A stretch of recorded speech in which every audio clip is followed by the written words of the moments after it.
faut que les femmes se fassent dépister. Plus on verra le cancer tôt et meilleur sera le pronostic. Il faut le voir avant qu'il soit palpable, il faut le voir avant qu'il soit symptomatique, c'est essentiel.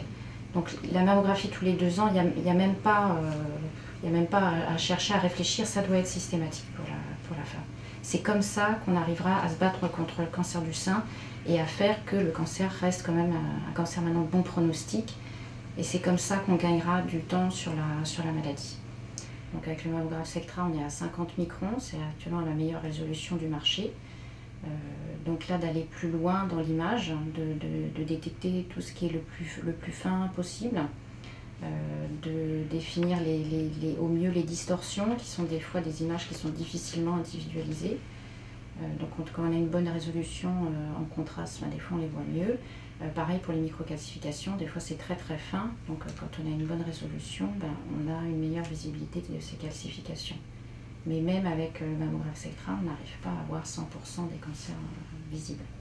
L'avantage de cette nouvelle technologie, c'est quand même pour la patiente, c'est un examen du coup qui va plus vite, qui est quand même donc plus confortable.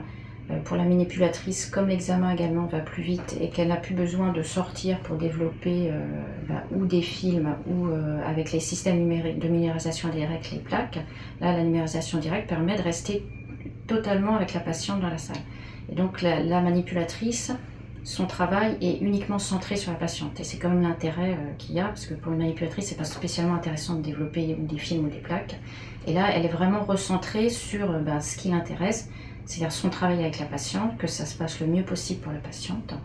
Et du coup, la patiente ressent aussi cet intérêt, ce recentrage sur elle. Et donc, elle vit mieux en fait l'examen. Et pour les dames qui sont très angoissées, comme il y a un écran en fait dans la salle où on voit directement l'image arriver, pour les dames très angoissées, en fait, on peut leur montrer les images pour qu'elles se sentent plus à l'aise, parce que des fois il y a des choses qu'on doit recommencer parce que malheureusement il y a un flou, elles ont bougé, il y a une position qui s'est faite pas correctement, et en fait on leur montre que c'est simplement un flou, qu'on n'a rien vu de particulier ou d'angoissant, mais qu'il faut refaire l'image pour qu'elle soit de bonne qualité.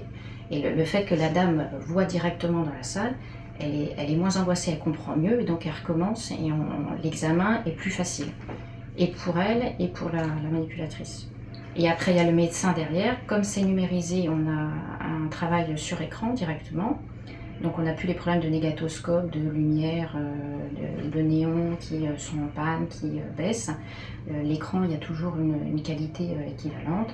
Et puis on peut zoomer, on peut mesurer plus facilement. Et on n'a plus le problème que les patientes souvent ne se rendent pas compte, elles ne ramènent pas leurs anciens examens. Et en fait, c'est très important qu'elles les ramènent parce qu'on compare. Il faut vraiment comparer les clichés, c'est pas un compte rendu, c'est une image.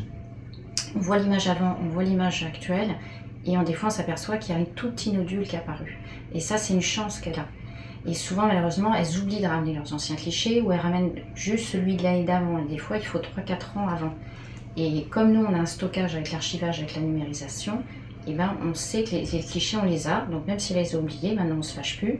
On dit c'est pas grave, on les a dans la machine, et donc on les récupère. Et donc ça permet de comparer. Et c'est vrai que des fois, on s'aperçoit qu'il y a peut-être un petit quelque chose qui est apparu, qui était à peine visible, qu'on n'aurait pas fait attention sur là. Mais là, ça nous saute un peu aux yeux par cette comparaison. Et donc, on s'aperçoit plus rapidement qu'il y a quelque chose qui a changé. Donc ça, c'est un plus aussi, c'est un gain pour elle. Alors maintenant, est-ce qu'il faut faire un dépistage organisé, un dépistage individuel? Il faut se faire dépister. Alors le dépistage organisé en France est fait de telle façon qu'il y a une double lecture. Chaque médecin n'est pas parfait, donc tout le monde fait des erreurs, et les médecins comme les autres. Et donc ils peuvent passer à côté de quelque chose. Un jour il est fatigué, ou il s'est passé quelque chose, l'éclairage est moins bon, et donc il est passé à côté de quelque chose. Et on n'a pas le droit à l'erreur. Donc il y a un deuxième médecin dans les dépistages organisés qui va relire. Et donc ça va diminuer ce risque d'erreur potentielle, et qui fait que ça va regagner, il va voir des cancers que peut-être le premier avait raté. C'est pas parce que c'est un mauvais radiologue, chacun a des yeux différents, donc il y a des choses qui vont choquer plus l'un que l'autre. Il y en a un qui va être meilleur pour voir les calcifications, d'autres les distorsions. Et en fait, c'est cette double lecture qui fait qu'on gagne un peu sur ce dépistage du cancer. Mais il faut absolument se faire dépister. Attendre que le cancer soit palpable, c'est prendre un risque sur sa vie, quoi. Ça, c'est pas possible.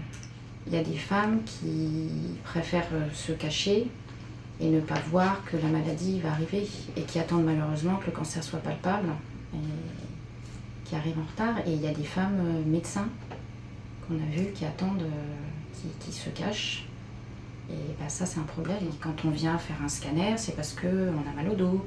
On vient faire une échographie parce qu'on a mal au ventre. Donc on a quelque chose. Donc on se dit, j'ai un problème, il faut que je le règle. Là, pour une mammographie, la femme, elle vient, elle n'a rien. Pourquoi elle vient faire une mammographie? La femme, elle est en parfaite santé.